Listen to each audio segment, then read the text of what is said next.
பாதையை தேடாதே, பாதையை உருவாக்கு என்று தமிழ்நாட்டு மக்களின் துணையோடு, லட்சக்கணக்கான இளைஞர்களின் படையோடு, தாய்மார்களின் அன்போடு,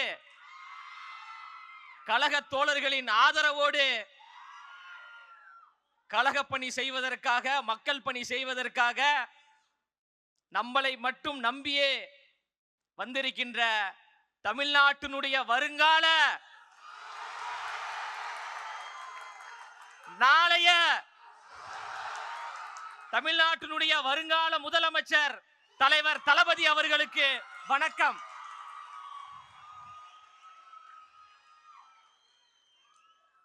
ஏற்றத்தாழ்வுகள் கூடாது, பிரிவினைகள் கூடாது, பாசிசம் கூடாது, பாயாசமும் கூடாது.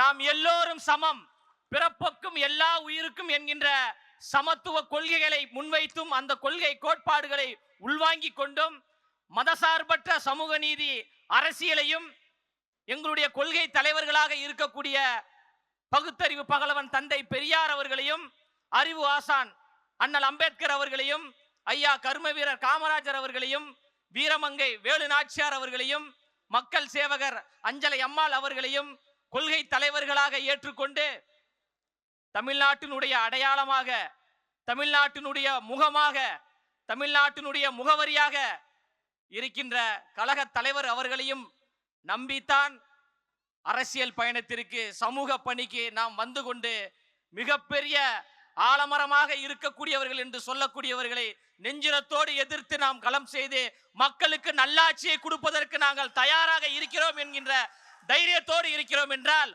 ஒற்றை முகம்தான் தலைவர் என்கின்ற ஒரு ஒற்றை முகத்திற்காகத்தான் நாம் பணி செய்து கொண்டிருக்கின்றோம். தலைவனுடைய முகத்தை பாருங்கப்பா, முதல்ல எங்க தலைவனின் சிரிப்பை பாருங்க. எங்க தலைவனின் முகமும் எங்க தலைவனின் சிரிப்பு தான் எங்களுக்கான ஆயுதம், எங்களுக்கான அடையாளம். இந்த அடையாளத்தையும் இந்த ஆயுதத்தையும் வைத்து 2026 தமிழ்நாட்டில் தமிழக வெற்றி கழகம் ஆளுங்கட்சியாக இருக்கும் இருக்கும் இருக்கும் என்பதில் எந்த மாற்று கருத்தும் கிடையாது. தன் பின்னாடி வந்த லட்சக்கணக்கான ரசிகர்களை ரசிகர்களாக மட்டும் வைத்துக் கொள்ளாமல் சமூக பற்றாளர்களாக நற்பணி மன்றம் மூலமாக மாற்றினார். சமூக பற்றாளராக மாறியவர்களை அப்படியே விட்டு விடாமல் மக்கள் இயக்கத்தை உருவாக்கி அரசியல் மயப்படுத்தினார். அரசியல் மயப்பட்ட தோழர்களை அப்படியே விட்டுவிடாமல் தமிழக வெற்றி கழகம் என்கின்ற வரலாற்று சிறப்பு மிக்க கட்சியை உருவாக்கி நாம் எல்லோரையும் தலைவர்களாக உருவாக்கி இருக்கிறார். இன்று தலைவர்களாக உருவாகி இருக்கின்ற நீங்கள் நாளை மாமன்ற உறுப்பினர்களாக, சட்டமன்ற உறுப்பினர்களாக, நாடாளுமன்ற உறுப்பினர்களாக உச்சத்தில் வைத்து உங்களுக்கு அழகு பார்ப்பதற்காக எங்களின் அழகு தலைவர் நம்மளை நோக்கி வந்து கொண்டிருக்கிறார். வந்துவிட்டார். மக்களுக்காக சேவை செய்வதற்கு தயாராகிவிட்டார். புரட்சியாளர் அண்ணல் அம்பேத்கர் அவர்கள் சொல்வது போன்றுதான், அதிகாரம் மிக வலிமையானது, அதை அடைந்து விட்டால் எல்லாம் எளிமையானது என்று. அந்த அதிகாரத்தை தலைவர் கைப்பற்றுவார், சமூக நீதி ஆட்சியை உருவாக்குவார், சமத்துவ ஆட்சியை உருவாக்குவார், இந்த மண்ணுக்கான மக்களுக்கான ஆட்சியை நிலைநிறுத்துவார். அதில் எந்த மாற்று கருத்தும் கிடையாது. தியாக உணர்வோடு நமக்காக வந்திருக்கின்றார், தமிழ்நாட்டு மக்களுக்காக வந்திருக்கின்றார்.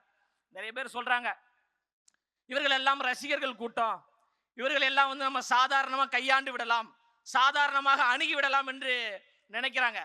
அவர்களுக்கு ஒன்றை மட்டும் நான் சொல்லிக் கொள்கிறேன்.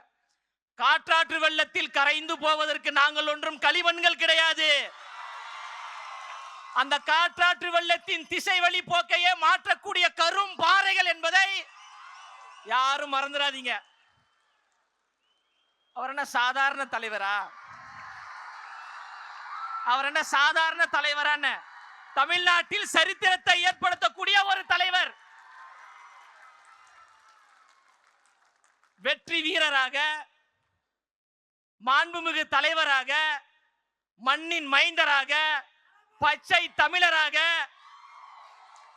நம் வீட்டில் இருக்கக்கூடிய அண்ணாவாக அண்ணாவாக அண்ணாவாக வருகிறார். எவ்வளவு அடக்குமுறைகள் வந்தாலும், எவ்வளவு ஒடுக்குமுறைகள் வந்தாலும், அதை சந்திப்பதற்கு நாம் எல்லோரும் தயாராக இருக்கிறோம். நம் உயிரை கொடுத்தேனும் தலைவரை அந்த அரியணையில் நாம் அமர்த்துவோம் என்பதில் உறுதியாக இருப்போம். திரும்பவும் சொல்றேன், திரும்ப திரும்ப சொல்றேன், நமக்கான அடையாளம், நமக்கான முகவரி தளபதியினுடைய முகமும் தளபதியினுடைய சிரிப்புமே போதுங்க. தாய்மார்களுடைய ஆதரவு நமக்கு இருக்கு. அதனால யார் நினைத்தாலும் யார் தடுத்தாலும் தளபதி அவர்கள் சென்ட் ஜார்ஜ் கோட்டைக்கு முதலமைச்சராக செல்வதை எந்த கொம்பாதி கொம்பனாலும் தடுக்க முடியாது. அதற்கு நாம் எல்லோரும் அணிதிரண்டு களப்பணி செய்வோம் என்று கூறி பேச வாய்ப்பளித்த தமிழ்நாட்டினுடைய வருங்கால முதலமைச்சர் தளபதி அவர்களுக்கும், இந்த கழகத்திற்காக நேரம் பார்க்காமல் உழைத்துக் கொண்டிருக்கின்ற கழகத்தினுடைய பொதுச் செயலாளர் அவர்களுக்கும் மனப்பூர்வமான நன்றியை கூறி நிறைவு செய்கிறேன். நன்றி, வணக்கம்.